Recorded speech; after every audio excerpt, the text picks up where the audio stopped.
السلام علیکم ورحمۃ اللہ وبرکاتہ۔ نحمده ونصلي على رسوله الكريم اما بعد فاعوذ باللہ من الشیطان الرجیم بسم اللہ الرحمن الرحیم۔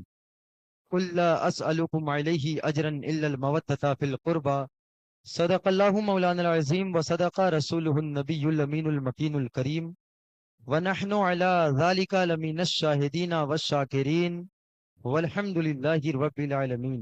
تمامی سامعین، ایک مرتبہ نبی کائنات صلی اللہ علیہ وسلم کے دربار گوہربار میں اپنی غلامی کا ثبوت پیش کرتے ہوئے درود شریف پڑھیں بآواز بلند، اللہم صلی علی سیدنا شفیعنا نبینا مولانا محمد معدن الجود والکرم والہ وبارک وسلم صلاۃ و سلاما علیک یا رسول اللہ صلی اللہ تعالی علیہ وسلم۔ حضرات محترم، آج کی یہ محفل حضرت سیدنا امام حسن رضی اللہ تعالی عنہ کی نسبت سے سجائی گئی ہے۔ وہ حضرت سیدنا امام حسن جو امام حسین کے بڑے بھائی ہیں، جو حضرت علی اور حضرت فاطمہ کے بڑے صاحبزادے ہیں، جو نواسۂ رسول میں حضور پاک صلی اللہ علیہ وسلم کے سب سے بڑے نواسۂ رسول ہیں۔ وہ حضرت امام حسن جن کے تعلق سے اللہ کے نبی صلی اللہ علیہ وسلم ارشاد فرماتے ہیں کہ الحسن والحسین سیدہ شباب اہل الجنہ، کہ حسن اور حسین جنتی نوجوانوں کے سردار ہیں۔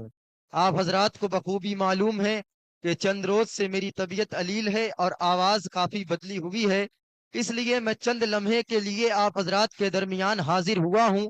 یہ محفل میں نے اس لیے سجائی کہ آج کل فتنوں کا دور ہے اور کالے لباس کے لوگ جو کالے دل کو رکھتے ہیں، کالا لباس بھی پہنا کرتے ہیں، وہ صحابہ کے ذکر کو چھوڑ کر صرف اہل بیت اطہار کے ذکر کو کر رہے ہیں، اور اہل بیت اطہار کے ذکر کا نام دے کر یعنی میٹھا دکھا کر زہر اہل سنت میں گھولتے ہوئے نظر آ رہے ہیں۔ اہل بیت کا ذکر کر کے صحابہ کی شان میں گستاخیاں کرتے ہیں، اور دوسری طرف دیکھا جاتا ہے کہ امام حسین کا ذکر کیا جاتا ہے، امام جعفر صادق کا ذکر کیا جاتا ہے، تمام اہل بیت اطہار کا ذکر کیا جاتا ہے، لیکن دیکھا جاتا ہے کہ امام حسن کے ذکر سے گریز کیا جاتا ہے۔ مجھے بتاؤ، بنارس کا اتنا بڑا ایریا ہے، اتر پردیش کا اتنا بڑا ایریا ہے، کہاں کہاں پر امام حسن کے ذکر کو رکھا گیا ہے؟ مختصر کہیں کہیں ملے گا کہ امام حسن کے ذکر کو رکھا گیا ہو۔ وجہ اس کی سن لیجئے، بس 5 منٹ کا خطاب ہے۔ وجہ اس کی یہ ہے کہ جب حضرت ابو بکر صدیق خلافت پر بیٹھے، اس کے بعد حضرت عمر بیٹھے، اس کے بعد حضرت عثمان غنی، اس کے بعد حضرت مولا علی، اس کے بعد یہاں سے اختلاف کا سلسلہ جاری ہوا، مسلمان کے دو گروہوں میں لڑائی شروع ہو گئی۔ 6 مہینے حضرت امام حسن خلافت پر رہے۔ حضرت علی کے بعد امام حسن 6 مہینے تک خلافت پر رہے۔ 6 مہینے کے بعد حضرت امیر معاویہ سے صلح ہوئی، حضرت امیر معاویہ کو خلافت پر بیٹھا دیا گیا۔ یہی وجہ ہے کہ آج جو شیعہ ہیں وہ امام حسین کا ذکر تو کرتے ہیں، لیکن امام حسن کے ذکر سے روکتے ہیں، امام حسن کے ذکر سے دور بھاگتے ہیں۔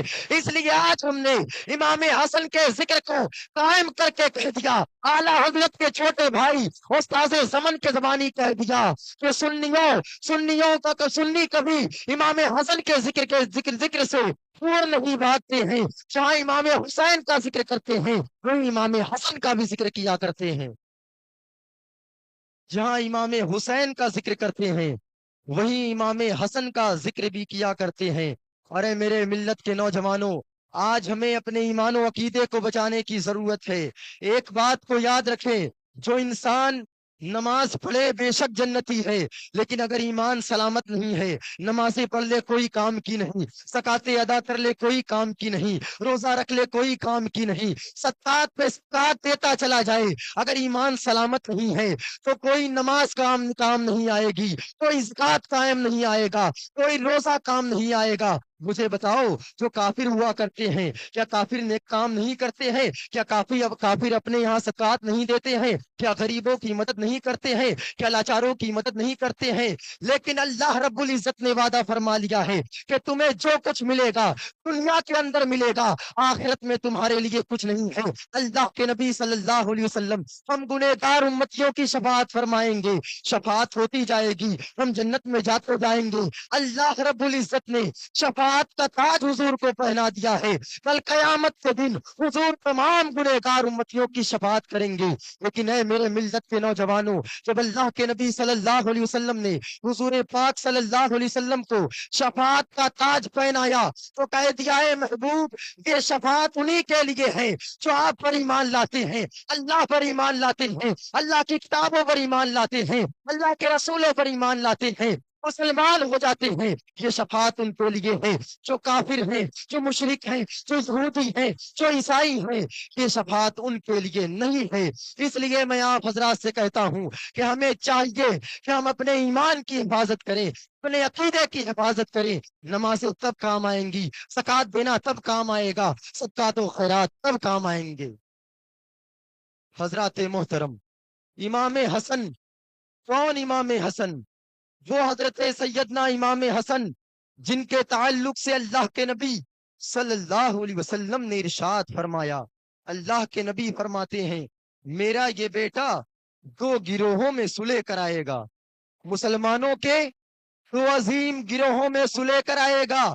اللہ کے نبی نے یہ بشارت اپنی زندگی میں پہلے ہی دے دی تھی کہ میرا یہ بیٹا، میرا یہ نواسا مسلمانوں کے دو گروہوں میں سلح کرائے گا۔ اور دنیا نے دیکھا کہ جب حضرت علی خلافت سے ہٹ گئے، حضرت علی کی خلافت کے بعد جب حضرت امام حسن خلافت پر بیٹھے، 6 مہینے تک آپ خلافت میں رہے، پھر حضرت امیر معاویہ اور حضرت علی کے درمیان جو اختلاف ہوا تھا، اس اختلاف کی صلح حضرت امام حسن نے حضرت امیر معاویہ سے کی۔ اس صلح کے بعد دیکھیے ذرا نبی کا معجزہ، نبی نے اپنی زندگی میں فرمایا تھا، نبی کے دنیا سے چلے جانے کے بعد، ابو بکر، عمر، عثمان و علی کے دنیا سے چلے جانے کے بعد حضور کی یہ بات سچ ثابت ہوتی ہے کہ حضرت امام حسن حضرت امیر معاویہ سے صلح کر لیتے ہیں۔ اللہ اکبر، ذرا دیکھو میرے نبی کے علم غیب کو۔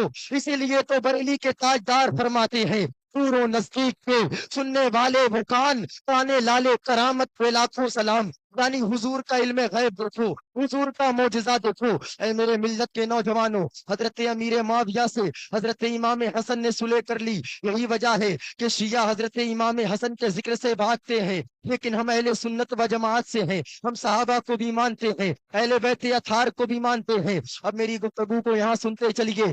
آج کے دور میں ایک عظیم فتنہ چلا ہے مولائیوں کا، وہ صحابہ کرام کی شان میں گستاخیاں کرتے ہیں، صحابہ کرام پر تبرہ کرتے ہیں، صحابہ کرام کو نیچا دکھاتے ہیں۔ سوشل میڈیا کے ذریعے یا کسی بھی ذریعے سے ایسے لوگوں کو سننے کی ضرورت نہیں ہے، انہی کو سنو جو اہل سنت و جماعت سے ہوں، جن کا تعلق دیوا کے وارث سے بھی ہو، جن کا تعلق سمنا کے مکتوم سمنا سے بھی ہو، جن کا تعلق بریلی کے احمد رضا سے بھی ہو، جن کا تعلق حضرت سیدنا خواجہ غریب نواز سے بھی ہو، جن کا تعلق غوث اعظم سے بھی ہو، جن کا تعلق مدینے کے تاجدار احمد مختار سے ہو۔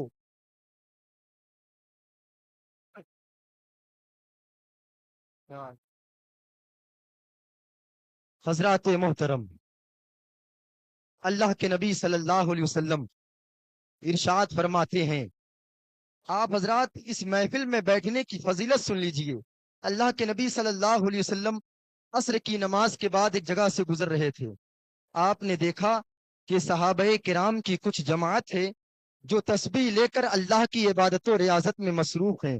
اللہ کے نبی صلی اللہ علیہ وسلم نے فرمایا یہ جماعت جنت کے باغات میں ٹہل رہی ہے۔ پھر اللہ کے نبی آگے بڑھے، آپ نے کیا دیکھا کہ صحابہ کی ایک جماعت ہے جو اللہ رب العزت کا ذکر بھی کر رہی ہے اور علم دین حاصل بھی کر رہی ہے۔